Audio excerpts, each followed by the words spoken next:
Hi, I'm Carl Azus. It's good to see you, and we hope your Thursday's going well.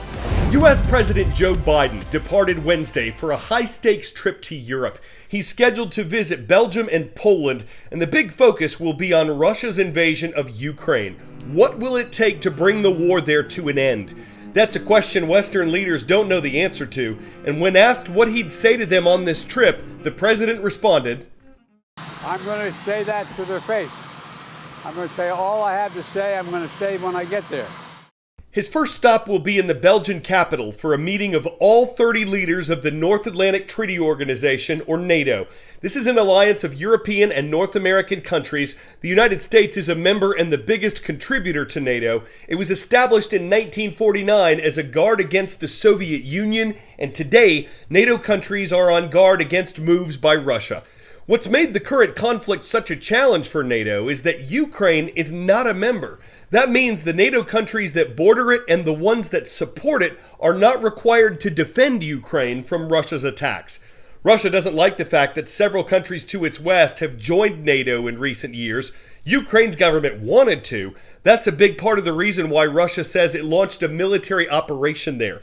So what can result from NATO's meeting this week? Part of it's symbolic. The in-person gathering intends to show that NATO is unified in opposing the Russian invasion. NATO is expected to announce new sanctions, penalties on Russia's economy over the war. But even though experts say the current ones have hurt Russia, they haven't stopped its moves in Ukraine, so it's unclear if additional sanctions will. The alliance will be sending more weapons and equipment to Ukraine to help in its fight. But one thing NATO countries say they're not willing to do is to send their own military forces to fight on Ukraine's side. They don't want to be directly involved in combating Russia. After the NATO meeting, President Biden's scheduled to visit Poland and discuss the millions of Ukrainian refugees who've fled there. The U.S. is expected to announce more assistance for refugees. Next today, the same storm system that spawned dozens of reported tornadoes in Texas has taken a toll on Louisiana as it made its way east. Officials in New Orleans say a twister hit their city on Tuesday night, killing at least one person and injuring several others. But authorities say accurate weather warnings had prompted a lot of people to take shelter, and that probably prevented the outcome from being much worse. The day before, hundreds of homes had been damaged in Texas, and the day after, millions of Americans were under the threat of severe weather as the system continued east. But Wednesday morning brought us the first real look at the destruction in New Orleans.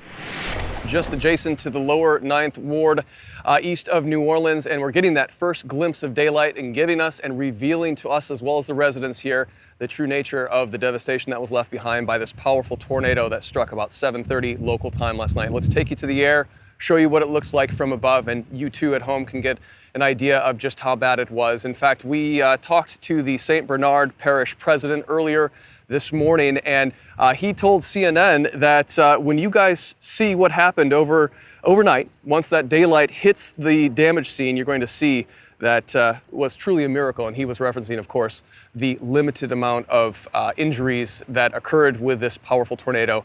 And unfortunately, there was a confirmed fatality, but that number, of course, with the devastation that we're seeing behind us, could have been much, much higher. I want to show you the nature of a tornado. As a meteorologist, we study this in depth. We understand damage patterns. And this is very characteristic of a powerful tornado. It is indiscriminate in what it destroys. Look behind me here. You can see homes completely untouched, virtually untouched by this tornado. And then you can see clearly what is a school bus behind me that has been flipped. It has traveled at least 100 yards from where it was parked earlier this morning. And then here directly behind my right shoulder is a home where the roof has been completely lifted off. We talked to some residents who actually rode out this tornado. It was a mother and father of two children that were 6 and 8 years old. They lived just down the road within this neighborhood of Araby in St. Bernard Parish. They told me that they could actually feel the pressure drop within their ears as the tornado approached. That's how powerful it was. They took a mattress from their bed and hid inside their bath to take cover. And fortunately, all were okay here. 10-second trivia. What was Salyut 1? The first satellite, the first animal in space, the first moon rover, or the first space station? In April of 1971, the Soviet Union put its Salyut space station into orbit. 2 of the 10 people currently aboard the International Space Station stepped outside for a walk yesterday. One of these astronauts works for NASA, the other is part of the European Space Agency. Their jaunt was scheduled to last 6.5 hours, and their mission was to do maintenance and make some upgrades to the aging $150 billion laboratory. A hose that helps with temperature controls, a power and data cable, and the replacement of an outside camera were all on their to-do list. It was the 248th spacewalk on the ISS, and the U.S. government intends to keep it running until 2030, when the last visitors are scheduled to leave the station ahead of its planned crash into the South Pacific. Gasoline prices in the U.S. and beyond have been at or near record levels for weeks. They rose in America throughout 2021, according to U.S. government statistics, and they spiked even higher after Russia invaded Ukraine, which led to more instability in the oil market. The states of Georgia and Maryland are temporarily suspending their gas taxes in an effort to ease gasoline and diesel prices. Several other states are thinking about doing the same thing. What exactly factors into the cost of a gallon of gas? What's in a number? Specifically, that number. The number everyone can't stop noticing these days. Well, nationally right now, the price of gas, as we're filming this, is $4.30 a gallon. Here in California, where we're filming this, it's even higher, the highest in the country. Right now, it's $5.70 a gallon. So, what goes in a gallon of gas? Let's break it down. Here in California, they publish a breakdown of what actually goes in the cost of a gallon of gas. So we're gonna focus on them. And they use $5.19 a gallon for this. So those are the numbers that we're going to be using. First up, taxes. There's local, state, and federal.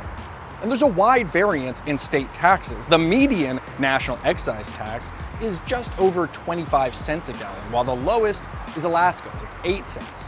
But here in California, it's 51 cents a gallon. Those costs go to things like maintaining roads and infrastructure. Then you have other local, state taxes and fees. That adds on another 13 cents. And then there's the national gas tax. That adds 18.4 cents per gallon. And this number actually hasn't changed in decades. So across state houses and federal government, people are calling for a gas tax holiday to help keep the price of gas lower. But others are arguing that no, this is too important a revenue source to cut. Then add on 36 cents for the distribution, marketing, and profits of the gas stations. That money goes towards things like rent, wages, utilities, the cost of the pump, insurance, advertising, and then the gas station's profit. All that in 36 cents.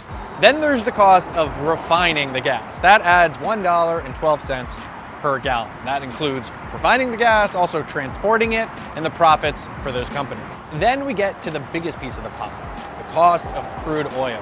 Right now, that adds $2.87 per gallon. Now, this is the largest and most volatile part of what makes up a gallon of gas. When you see the price of gas going up, you can count on the cost of crude oil having just gone up as well. All of those factors go into what you pay at the pump.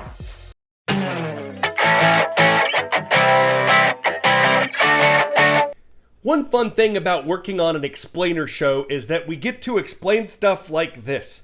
On the left, inside the apparatus being towed, is Dutch speed skater Kjeld Naas. He held the record for fastest speed skated on natural ice, that was just over 57 miles per hour, but he wanted to beat that. And with the help of the giant windshield you see, which kept the breeze from being a factor, Naas recently clocked a new record of 64 miles per hour on skates. Anyone who lives on the cutting edge is going to lace up and pick the place to be a trailblazer or Blade Runner by carving out time to put boots on the ice. But why break your own record? 'Cause skaters gonna skate. That puts us on ice. Prattville High School gets today's shout out. Thank you to our viewers in Prattville, Alabama for subscribing and leaving a comment on our YouTube channel. I'm Carl Azus for CNN.